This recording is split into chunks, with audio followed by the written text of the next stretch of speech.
We're counting down to 193 days to the polling day.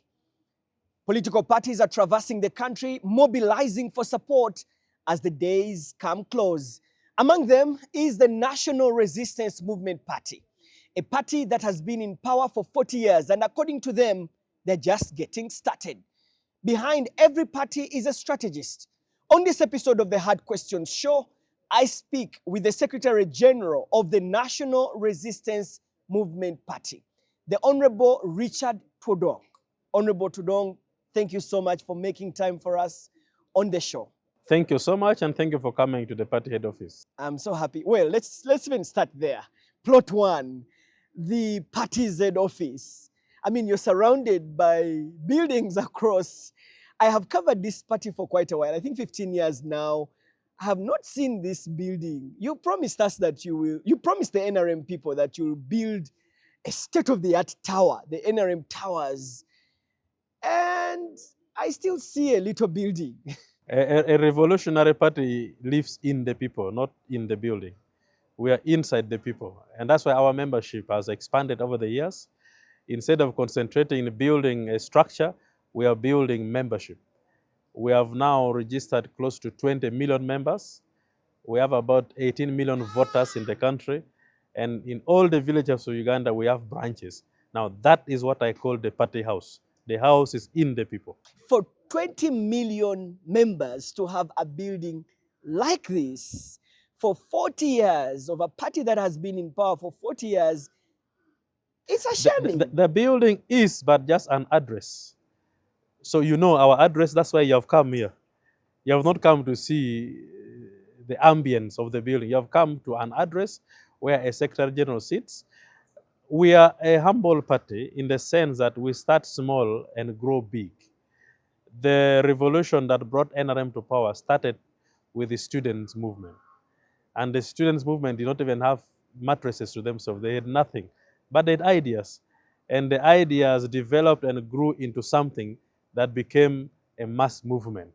And so that is the approach we take. 40 years. Definitely we 40 cannot. years in Definitely power. Building a house is just something small to the party. 40 years in power. You don't have a reasonable headquarters. Building. Honorable Todwong, you promised us. I remember there was an architectural impression of the NRM Towers. That will come. I told you the 40 years are just the beginning. We are yet here for many more years. That means within the many more years, definitely we shall have a serious structure the way you're talking about. But we needed to make the party strong. We needed to reactivate our branches. We needed to make sure we know our members. We register our members. And our members are well aware of the principles and the doctrine of the party. Now, to me, those were more important issues than building a party head office. You might have the best party head office, but you don't have members. So which one do you start with? You need first to start with the members, then you build a party head office. Instead of concentrating resources in building a party head office, we concentrated our time to make sure that our branches are working, our district offices are operational, our members are aware of why they're in the party, our policies are working well for the country, then we shall come to the party head office. But I also need to tell you that this land on which we sit now belongs to the party. It is no longer a rented property, the way we used to have. We used to rent this place, but we now managed to buy it, and it belongs to the party. So we now in our own property, and soon we shall build. So building is just a small thing. The most important thing to a party is, do you understand your objectives, your doctrines, your philosophy, and your ideology? Do your members understand the way you understand? Do you have followers? Jesus Christ started Christianity in the preaching with how many disciples?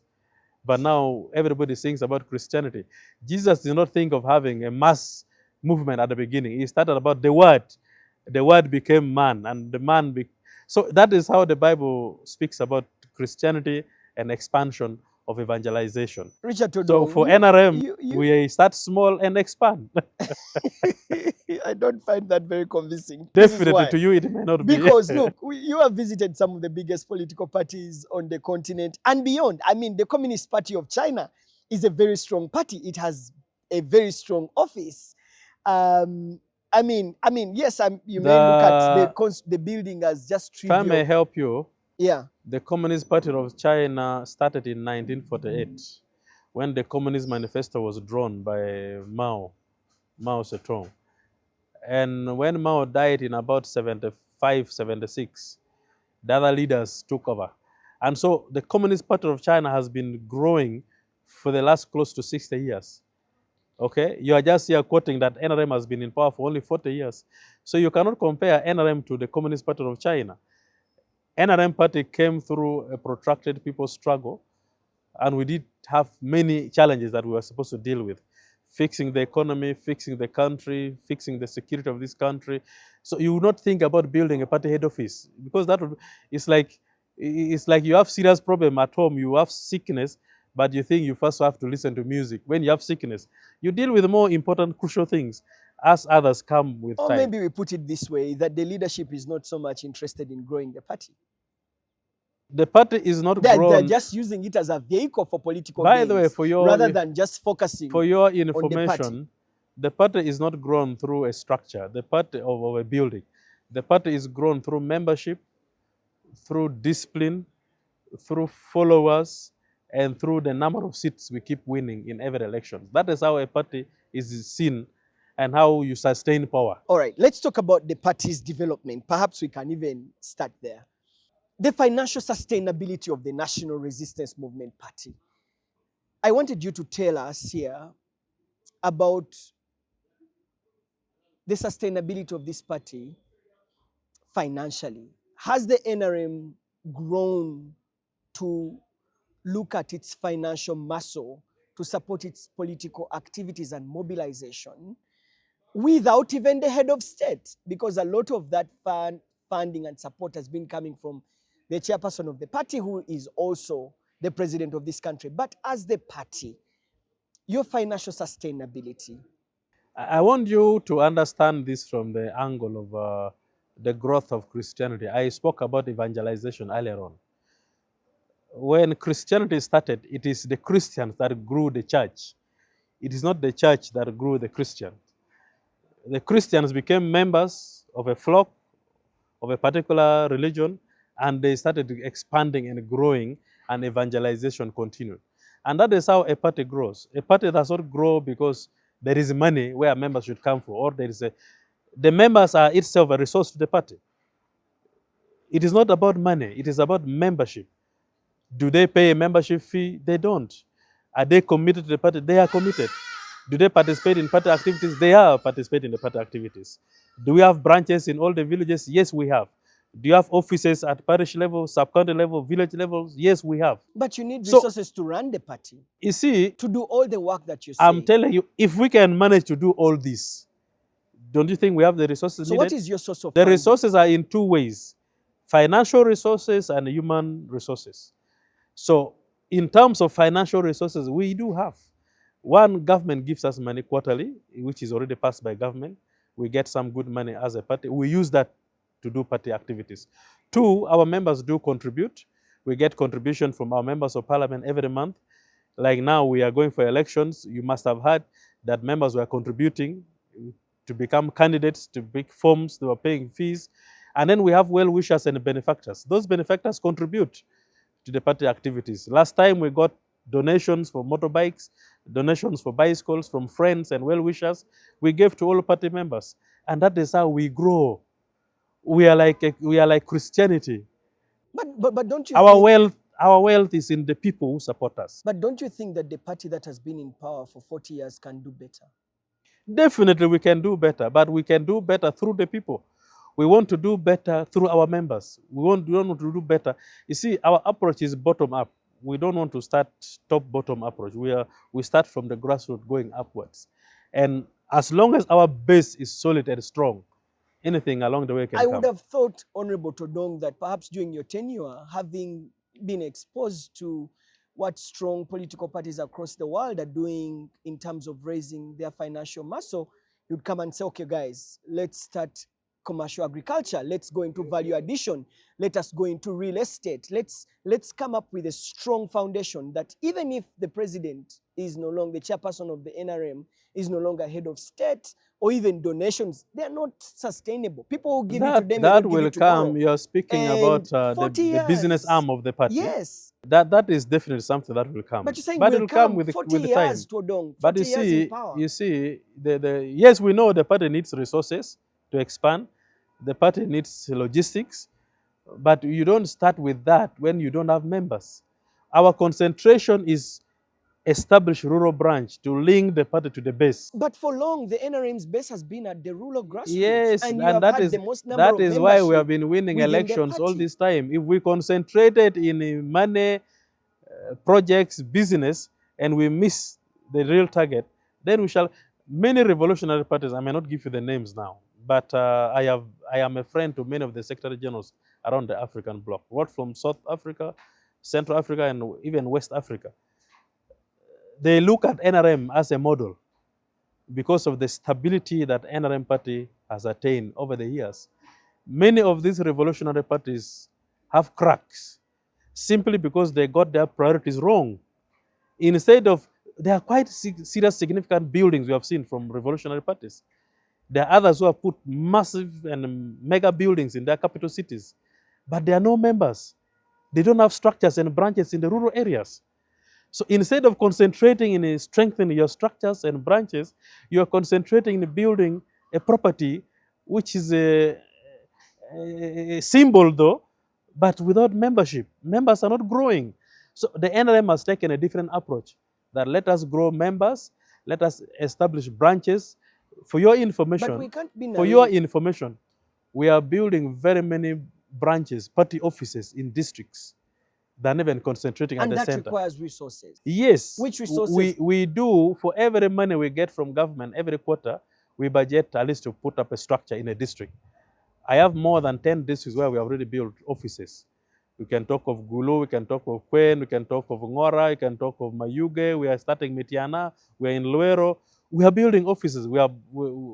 And other members of the party have donated structures of this. So we feel we are better off building structures at a lower level as we build capacity to put the center. Yeah, but that is how we approach these Richard, things. like, yeah, I hear you, but it's also important for us to note that the party needs to look at the bigger picture of financial sustainability. Let me give you, for example, what some parties have done. They have started construction companies. Parties have started big agricultural farms. They are building factories. And all this money is actually supposed to support the day-to-day running of the national, of their political parties. So whilst I hear you, I mean, it's good to go back to the people and do all this, but you need a financial base. And why I'm saying that the NRM should perhaps explain to its members, perhaps its plan. It is something definitely that the party will do, but the party knows its priorities at the moment. It's to grow its numbers. And the party knows its priorities, and we are moving on rightly with the guidance and direction given by the national chairman of the party. Not that we cannot afford a building. In 1-2 months and a year, we shall have a building anyway. But having a building which is just a symbol, without members who are committed to the party, without followers, is not sustainable. There are many churches that have collapsed because of structures without members, without followers. There are many political parties that have collapsed because they are concentrating into what you are talking about, but not members and the policies and the programs of the party.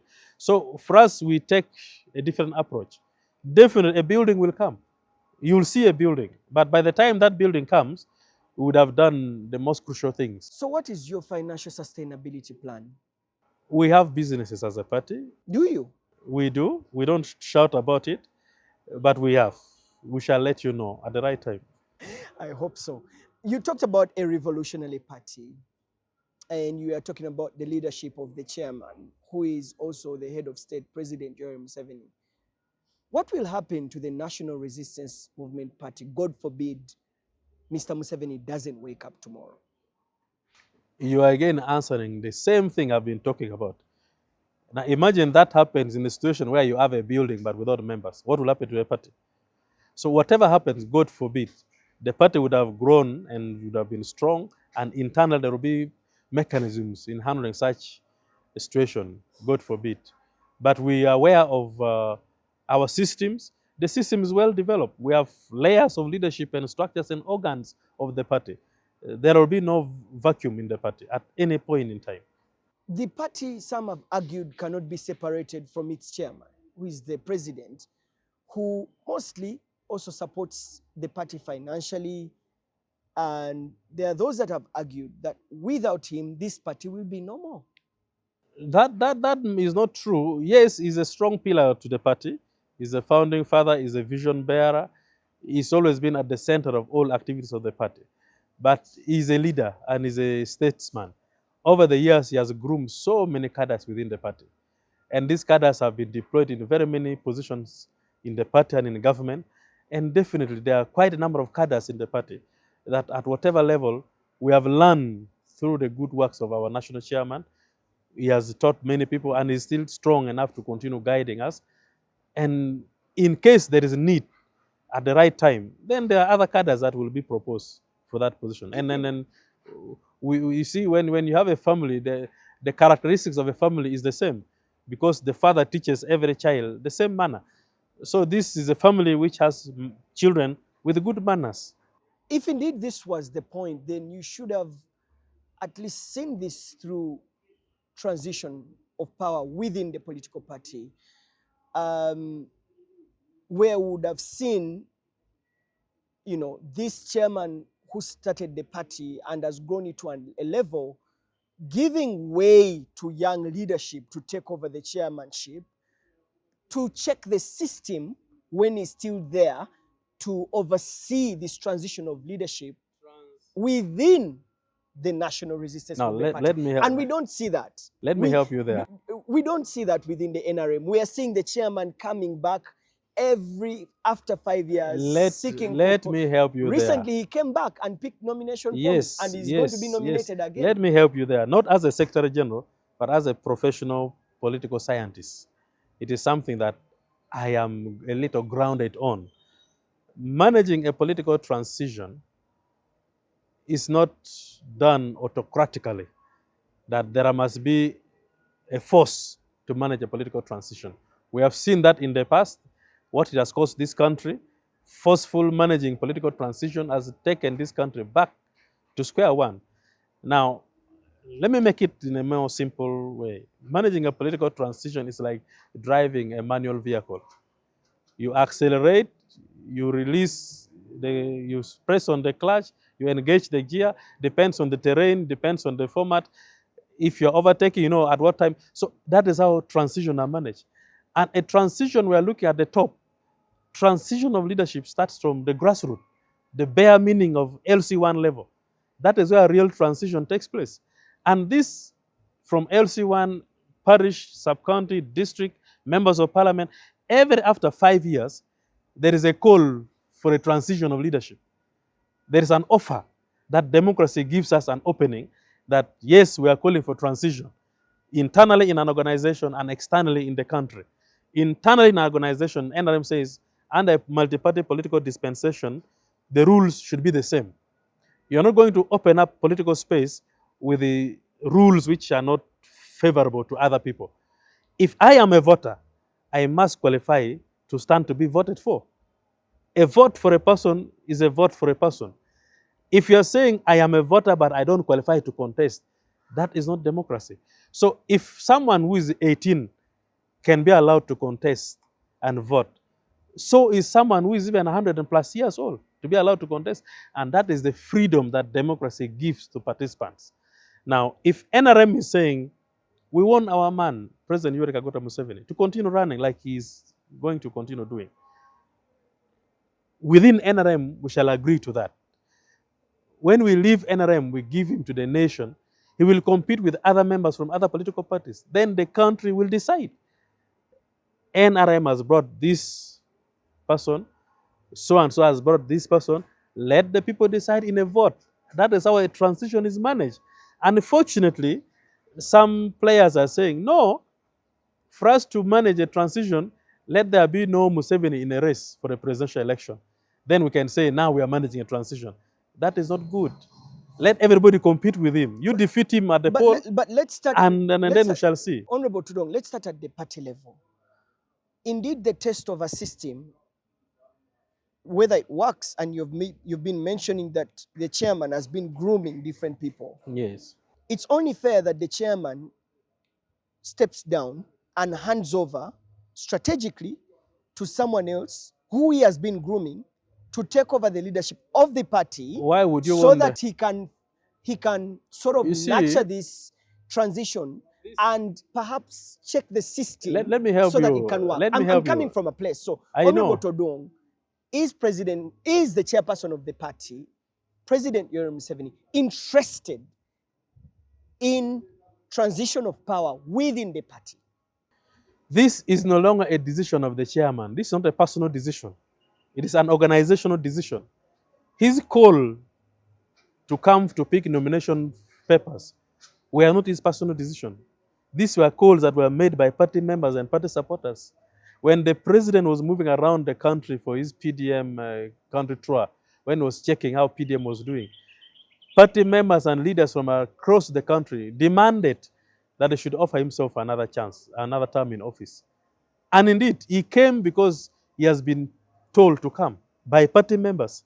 So this is not a personal decision. And if you want to nurture an organization, there are certain things which are not personally decided on. They are institutionally decided on. So the choice for him coming back to run is a party choice, not his personal choice. And that is where the issue is. So at the right time, if the party feels there is need for somebody else, the party will speak. Not him to speak, it is the party to speak. And that is why we differ from many other people. It doesn't become a personal choice, it's a party choice. And that is how we in NRM behave. Within the party, don't you think it sets a very bad precedent that, yes, I know, but how do you manage it? The constitution is open. Your constitution is open for anyone to stand for office. Don't you think that there is need to review this constitution to bring new energies, to renew, and to bring new energies, to lead the party with new ideas, new energies? But the party is being led by new people, new ideas. At the chairman's level. For example, let me tell you. Let me speak about about the Chama cha Mapinduzi party. There's time that you have to, whether you want or not, there's someone who is going to take over the party, and that's how those parties have really. We have different backgrounds, we have different conditions. What is in Tanzania is not what is in Uganda. The history of Uganda is different from the history of Tanzania, and different from the history of Mozambique, Namibia, different from the history of South Africa. So every system is designed based on the locality in which that system germinates from. Uganda's story and history is quite different from the one of Tanzania. In 1968, when Nyerere brought the Ojame village that consolidated the unity of Tanzania, do you know how many tribes are in Tanzania? Do you know how many ethnicities were in Tanzania? Different dialects. But they have all come under one, and everybody speaking Kiswahili. The Ojame principle brought Tanzania together, and that brought the stability in Tanzania. When you speak about Frelimo, the Angola, the Mozambique was colonized by these people who speak the Portuguese. Now, but you know the local condition in that country? They fought for liberation. The same with SWAPO in Angola and in Namibia. All those parties, every country has different conditions. Just like in Uganda, we got independence in 1962. From 1962 up to 86, there was chaos. There was no country to pride in. NRM came and picked Uganda from zero, and it has built it to where it is. Do you know why? Because we were scattered in so many different, in a religion, in tribes, in so many things. So the unity of the people, the unity of the country, to refocus the country to a particular direction, took time. Now, you cannot say you are building this foundation and you have reached this level, leave it to somebody else to come and crush the structure. No. Not really crush the structure, but it shows political maturity, that there's someone else to actually add a brick to the already foundational structure that has been Maturity is not seen in individual decision. Maturity is seen in an institutional decision. It is an institutional. You see, a multi-party dispensation requires that a party must speak, not an individual speaking. Multi-party means the parties must speak. So when the party is speaking, The party speaks on behalf of all its members. And that is what I'm trying to say. If it was under the movement system where individual merit was holding, the individual merit, the individual would speak. Say, no, it's a choice I've made as an individual. Let me do this, let me do this. But now it is the party conditioning the national chairman. And as a loyal cadre of the party, as a founding member, he knows the doctrine of the party. He cannot go against that. And he can only support the party by giving way to other people to come and take it over. At all levels, for your information, 95% of the leadership of Uganda has moved through transition of different size, from LC1, LC2, LC3s, councillors, members of parliament. This parliament, the median age in parliament, I think, is below 45 years. Everybody in parliament is a young man, with very few of the old. Cabinet, if you look at the cabinet, very few are old people. Majority are young people. Are you saying we have not transited? Transition is happening, but it's a smooth transition. We don't need to rush. We shall get to where you want, but with time. The party will get there, but the party knows what it's doing. That the transition starts from the base. 90% of the leadership of Uganda are at the base. You cannot transit from the top and you leave the base. Nothing will happen. Start from the base as you move to the top. Honorable Todwong, That is the approach. You're growing older. You have children. And we are not in a rush. These children, you've set up an empire or a business, and it is important for you to grow them and say, okay, you're now running the business. I'm just going to oversee and give guidance here and there, but you're transiting into it. But it looks like you're not interested. When a business, if you talk about a business, when there is corporate governance in that business, when there are boards of directors, the business will be strong. And that's what I'm trying to see. It's not an individual thing. It's a board decision. It's an institutional decision. Is there NRM without Museveni? Very much so. It will be. It will be. I hope so. Let's talk about the people competing for the national chairmanship. A number of people have come to pick forms and to vie for similar positions. Before, the president has enjoyed sole candidature. This time we've seen about 3 people pick papers to come and contest for the position of the national chairmanships of the party. Can you give us an update? Will the Central Executive Committee vet them and, start to put up a show and compete favorably for this position? Yes, as per our constitution, we are supposed to nominate whoever wants to contest for any position.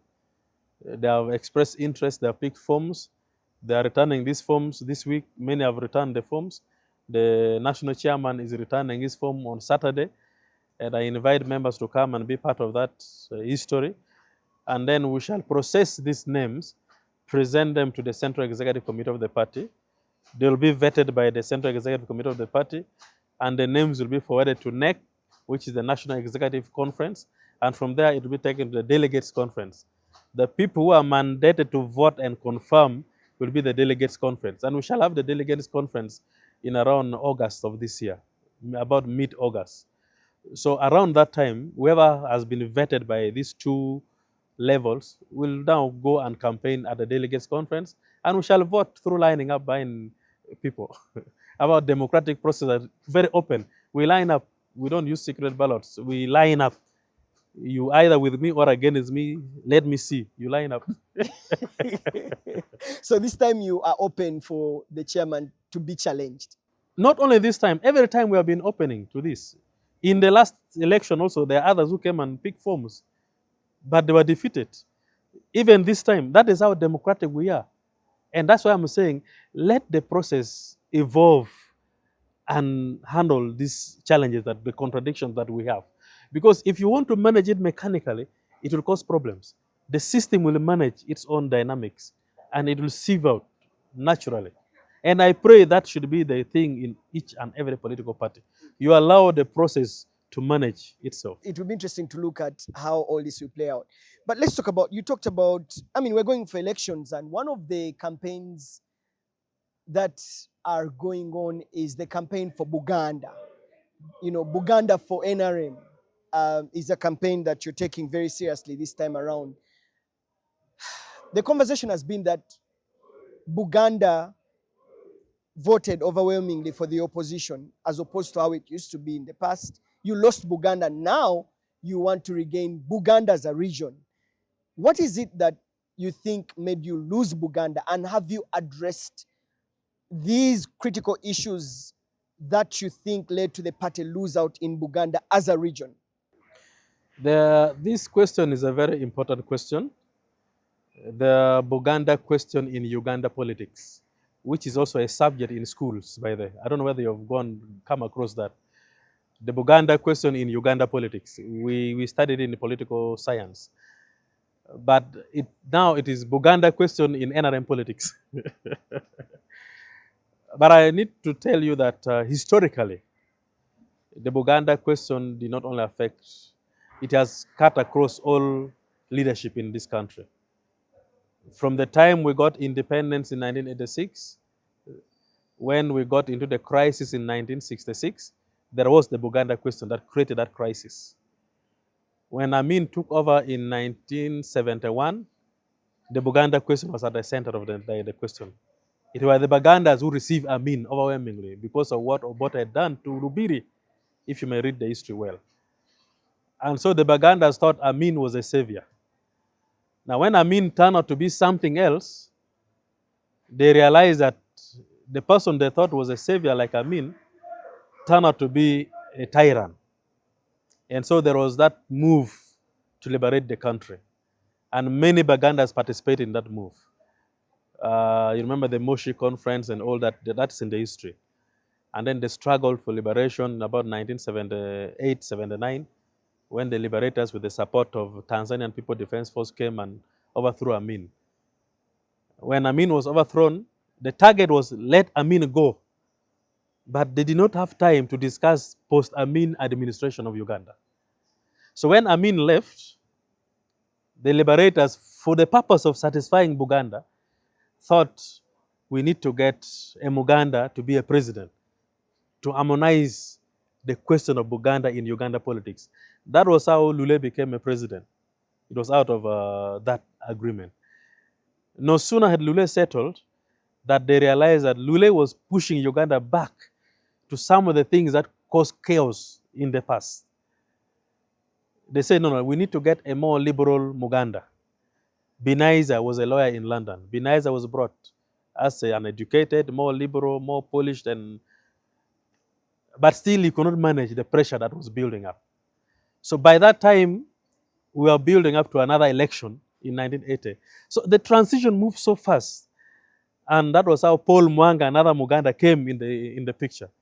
And you remember the chaos that was caused in the military commission, the elections, how UPC rigged the DP election, and then gerrymandering of constituencies, all that confusion. All that was playing into the Buganda interest in Uganda politics.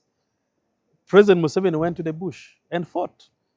Many Bugandas joined him in the bush, still for the Buganda question in Uganda. So if you follow the genesis of this, it will be very shallow for someone to start understanding these things from now. It has a historical connections. But that is one part. Now, the second part, of course, which I now see is that,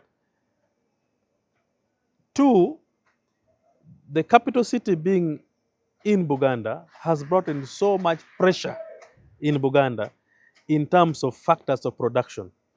Land, labor, capital, entrepreneurship, all these things around Buganda, the population settlement, the migration of the people from other parts of the country into Buganda. The GDP of this country, 60% of the GDP of Uganda is produced within Buganda. And that is how people move from other parts of the Uganda to come and settle here. Now, if you study the movement pattern in this city, like now at this time, the population in Kampala city, if you go to downtown, Uganda, the Kampala city is close to about 8 to 9 million people. In the evening, this population, about 80% moves to the nearby towns. Wakiso, Mukono, others are now moving up to Luero. So that conurbation, that oscillation between the center and the suburbs moves with a lot of pressure, congestion, fights over property, fights over land, expansion of slums because the population is expanding, the planning is very slow, people are settling everywhere. Then tomorrow the enforcement officers are coming to push things down. So that contradiction of socio-economic issues within the capital also contributed to the already historical issue that I was listing to. Now, the third one is the inadequacies that we have, that the resources we give to this local administration in Buganda, in view of the challenges they face, are not commensurate to the pressure they have.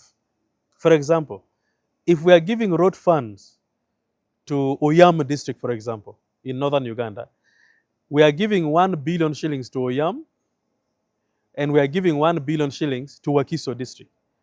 Wakiso district has 4 municipalities. Wakiso district has more than 2 million people. Now, Wakiso district has 1 road unit, Oyam has 1. Wakiso district is getting 1 billion shillings, Oyam is getting 1 billion shillings. So you find in areas of services that we give to these areas, government has to improve a little more. 2, this has brought what is now paining people, what they call land eviction, land what. Now, this comes because of the pressure. Because land is becoming a low-hanging fruit to anybody who wants to make quick money. You find in one family, and that is what has even triggered problem in actually the issue of the balalo. People are talking about balalo. You find one person in a family negotiating with a buyer, buying the rest of the family members. Someone buys land from an individual who has not got consent of the rest of the family members. Then tomorrow you find someone coming to pose to evict the rest of the family. And that crisis, it's all about the property rights and property. Now, the last one, we are fighting a small war, but there is a bigger issue. For example, when you talk about the issue of land, I want you to do your research. Most of the land in Buganda are institutional land.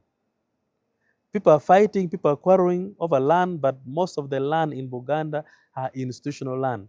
The church, the cooperatives, the kingdoms, government institutions, forest reserves, wetland, government farms. Which land is remaining for the ordinary person? So we are fighting for what is even not existing. We are fighting to be squatters on things which do not belong to us. And that, to me, is the biggest issue. So when you unpack the Buganda question, you will realize it's not all about NRM. It's bigger and deeper. And God forbid, I don't know whether members of other political parties do reason the way we reason about some of these issues. Or because, I mean, when you look at the demographic, the people of Buganda think that you failed them. The unemployment of these young people, the constant human rights violations that are committed, But you see, that portray the government in bad light, the growth of the National Unity Platform and the opposition taking center stage within the kingdom, so within the broader Buganda as a region, and that is, like we saw in the previous election, really it was the opposition gave the NRM a bloody nose, and this is why you want to now it's come possible. back. It's possible. This is now why you want to Now come you back. see, these social pressures builds up and turns into a political movement. And then you find like a social class is being created. A social class in the sense that there are many unemployed young people, there are many poor people in the urban areas, there are many vulnerable communities. And they turn their vulnerability into a political pressure group, political movement. That is different because they are not ideologically differing from NRM. But because of social pressures, they feel NRM in government should have been able to resolve this problem we have. But they have not. But NRM is also saying we don't have enough resources to do all this at once. We need to prioritize. Now, prioritization and demand from the social class makes us have a political class. In political science, we call them the lumpen polylaterates. That is a class that shoots because of such problems. Now, they pretend to be problem solvers. They're like Panadol. When you're sick and you go to a hospital, you're given a Panadol for painkiller. The Panadol does not cure the disease. The Panadol only helps you to, if you have toothache, it just helps you to maintain, to cool down the pain. And that is how some of these political pressure groups are like. like painkillers, but they can't resolve the problem. These are structural issues. NUP cannot even resolve. And I want to dare them. They should stop exciting young people when they have no solutions for them. You are talking about unemployment. Unemployment is not an NRM creation. We inherited an economy and structure and education system that was tuned to educating graduates who are clerical staffs, not job creators. You and me, I think I'm a little older than you. When we went to school, it was like a crime to go to a technical school. You remember that? Everybody wanted to go to a university. University. Now, what do you learn in a university? English, Luganda, literature, la, la, la, la, la. Now, the manufacturers, the industrial areas want accountants, want machine operators. Your skills from your good university is not applicable to the market. Yeah. That is the tragedy. It's not only in Uganda, but it affects all the sub-Saharan African countries. Have you addressed? You go to Nairobi, you find the same problem. You go to Dar es Salaam, you find the same problem. You go to Cape Town, you go to Harare, everywhere I've moved, you find this problem. I hear you, but let's talk about the central, part of what Buganda has been struggling with is the conduct or the militarization of our politics within Buganda. Let me give you a classic example of Kawempe. When we went to the Kawempe, you know that Kawempe is a stronghold of the opposition. You fronted a candidate as the NRM. And you injected a lot of money in that by-election, at least according to news reports. But on top of that, we saw the military moving in and beating people, and that played against your candidate very much. What happened in Kawempe is a shame to the NRM government. No, it's not all a shame. Yes, it's a shame to NRM government, but it's a shame to everybody who participated in Kawempe, including those in opposition. Because under the current situation in Uganda, we wouldn't want to go into that kind of fracas again. That we cause this kind of mayhem to our population, to our voters, whom we seek to represent and address their problems. The president was very much concerned, and he ordered for an investigation, and that was why we went to court as a party to petition the results of the elections. These were because of the many things that happened during the Kawempe by-elections. But the good thing is, we have identified the problems, and we are trying to resolve the problem, internally and also externally. Part of the issues in Kawempe were because our opponents, our friends in opposition, especially NUP, wanted to create chaos. And because of that, they started by kicking ballot papers, beating people, and that was how security moved in to control what was becoming a situation which was getting out of hand. But good enough, it was controlled. A few people were arrested. Unfortunately, a few journalists were beaten in the process. But we wouldn't want to get into that going forward. By people putting on masks. Has the NRM taken any action on what happened in Kawe? Yes, we were the ones who demanded government to. You see, one thing people should know is that the NRM is also a player, just like any other political party. Government is the supervisor. The more interesting thing is now, the government in place is NRM government. But we do not interfere with operations of government. There is the state and there is government. The state operates differently. We contest government. We don't contest the state. The states are operational and structures that controls government. The courts, the judiciary, the parliament, security organizations, Bank of Uganda, those are standard. Those are states, institutions. Now, when we in the political arena fail to understand the conducts of our behavior, then we invite the state to come and reign over us. And when the state gets there, we all are victims. Our members were also beaten as NRM, just like members of opposition were beaten. Now, we are saying, and we have been discussing this under the IPOD umbrella, that we need to control our behavior as political parties. We need to teach our members to be civil in their manners. I want to give an example. Last Saturday, when our president was speaking nomination form, at the end of the function, your people beat up people. Now, that's what I'm coming. You see, we are investigating. Those might not necessarily be our people. But they are your people. They were dressed in NRM shirts. They are not NRM members. because we have checked in our books, they are not registered members of the party. So if you're not registered in our books, then you cannot become our members. We checked because some of them were arrested. I was interested to know whether they are members of NRM. Many of them are not. So we cannot know why they dress in NRM t-shirts and snatched people's phones and beat up people on the streets. That means there could have been other hands that could have played that.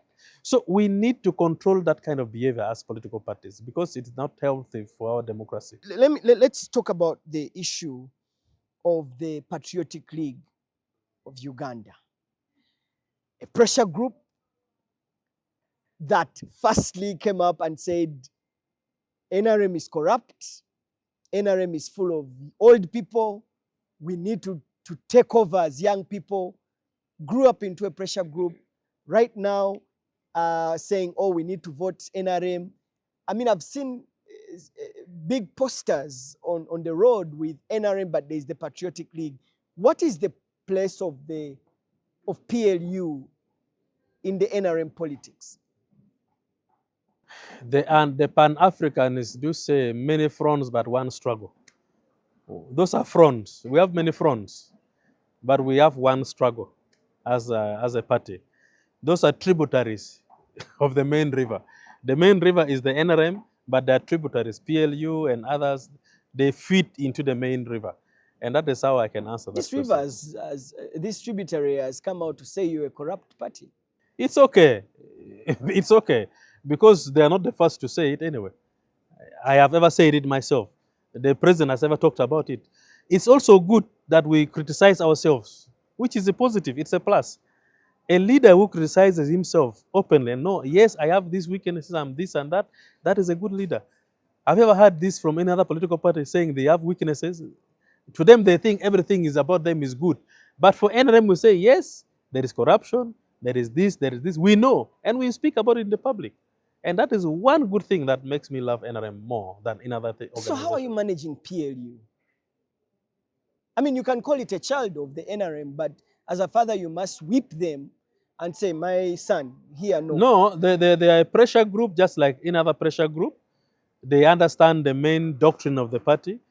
They just want things to be done correctly and rightly, which is good. Every party member should be speaking the same language, including those in the mainstream organization. We condone corruption, we condone laziness, we condone intrigue, subversive activities. We condone people who are full of... It's even against our constitution. Our constitution, Schedule 4, if you read the code of conduct of party members, the do's and don'ts, and the penalties that comes with that, it's all stipulated there. We, for example, we don't promote drunkardness, it's in the constitution. We don't promote abuses, we don't promote promiscuity, we don't promote all these things. It's in the constitution. And so whatever behavior we see is against the constitution of the party. So when those members of PLU are speaking, they are speaking what is in the constitution of the party. They are calling the party members to order, say, please, please, please, stop this, stop this, stop this. This is not what NRM is for. And that is, on that I give them a plus. I have three other things. I know that our time is frustrated, but quickly, let's talk about the militarization of our politics. The army coming in to beat people, the army coming in to intimidate people. I mean, we know what is happening in Zimbabwe, the hotspots of violence. I wanted to get your mind as the Secretary General of the party. Year in, year out during your primaries, there's a lot of chaos.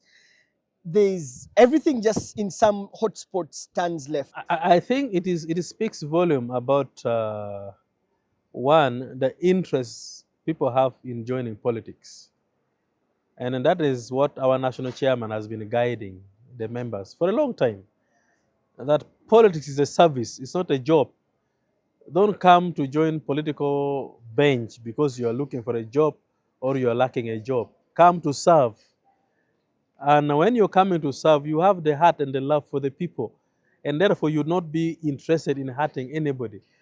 You will not be in a position of selling your house, your property, getting a loan, mortgaging your family property to come and contest to win an election. Because if you do that, then election will become a do or die. But if you're coming to an election to serve the people, genuinely, the people will support you genuinely without much money that you would spend. But because I think politics is becoming like an employment venture. And that is why we start seeing those kind of unfortunate misbehavior, misconduct from people. To me, if I were to give my personal opinion, not as a Secretary General of a party, I would say reduce the emoluments of members of parliament, make politics less attractive. Let it be a service.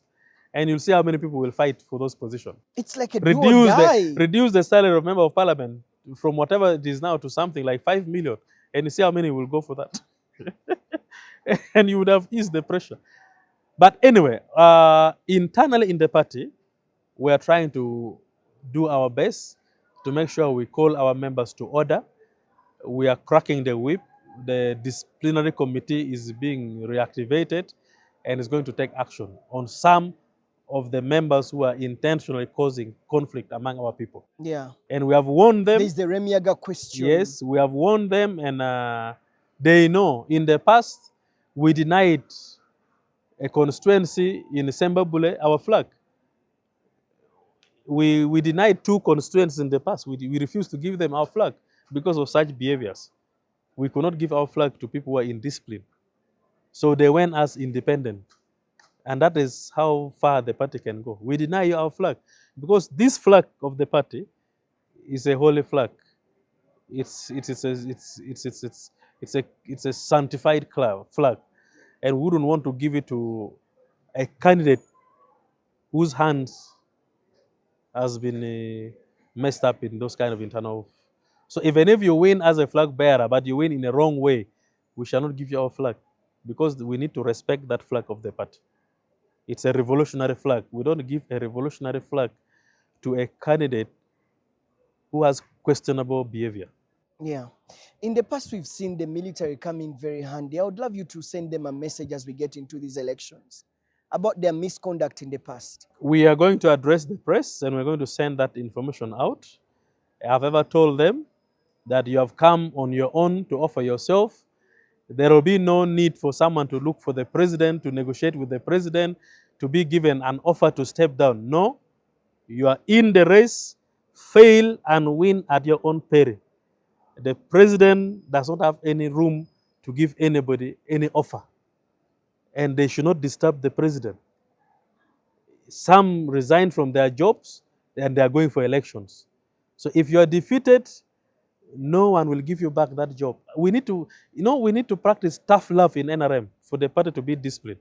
Otherwise, they are used to this laissez-faire way of doing things. We need to be tough. This time, the party is very tough. You fail, you fail. You win, you win.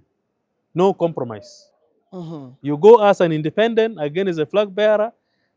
If the tribunal finds it not appropriate, we shall deal with you. Because there is going to be a tribunal after the primary. You've navigated my question. I would bring it back. There are people who you've seen in our politics, the heavy deployment of the military on our streets, the beating up of people, the bloodshed that we always have in our elections. I wanted to give you an opportunity, you, as the Secretary General of the National Resistance Movement Party, to put your voice out against some of these actions. The military or the security forces come when there is chaos that cannot be controlled by the law enforcement officers like the police. And that is why the military do come. Because if there was order and discipline, the military would not be able to come on the street to do all these things that they have been able to do. They come because we fail to control ourselves. They come because we promote gangs against each other. We promote young people, give them toxins, drinks, alcohol, marijuana, to go and cause chaos to each other. And that is how the military come, to separate us. So if we stop this behavior and manners, the military will not come to our politics. Okay. So it is just internally in the party. Lastly, for me, the last one is on the monetization of our politics. If you speak to some of these NRM people going for the primaries, they're saying they need about, especially those from the West. I have colleagues from the West who say they need at least 2 billion shillings to win primaries themselves, plus an extra 1 billion to win an election. It is, you've been in the trenches of politics, you know what I'm talking about. What can the party do to reduce that pressure? That is why we need to de-escalate the benefits that is around political offices. Because why would you spend 2 billion to come to parliament where your total earning in 5 years will be like less than that or slightly above that? If you look at it in business term, the return of investment, that means that person, there is something he's seeing which is more than just that. He wants to use the office for something, and that is where the problem is. And so maybe in future we can even promote that we, instead of electing individual, let us elect parties. Then the party can nominate an individual to represent its interest. Then that is what will bring discipline. I think that's a whisper of what's coming up. Next, the last one is, what is your legacy? You've been in power. Your term of office is almost coming to a close. What do you want the people within the National Resistance Movement Party to remember you for? Wow, that's a tough question. Well, first of all, I thank the leadership of the party, especially the president, for giving me this noble office. It is not something that I take for granted, that a revolutionary party which was founded on people's sweat and blood could offer this young man called Todwong an opportunity to be its Secretary General. A Secretary General of a revolutionary party, a historical revolutionary party, is an honor. So I need to thank him for giving me this honor to serve in this noble office. Now, when I came to this office, of course, that was playing into my mind, that the party should become strong in my hands. I should not be the one to kill the party, because I will never be forgiven for that. And I'm sure you have realized that, at least through my leadership, the systems and organs and the structure of the party are operating. There is harmony, there is peace, there is cohesion in the party. There is some bit of order in the party. And to me, that has been the biggest achievement I feel I've scored. What a way to end the interview. Honorable Richard Todwong, thank you for making time Thank you. to speak with us. Thank you. Well, I have been speaking with the Secretary General of the National Resistance Movement Party, the Honorable Richard Todwong, detailing the NRM journey, the challenges, and what is ahead of them as we get into the elections. I'm Solomon Serwanja. Thanks for watching. This is The Hard Questions.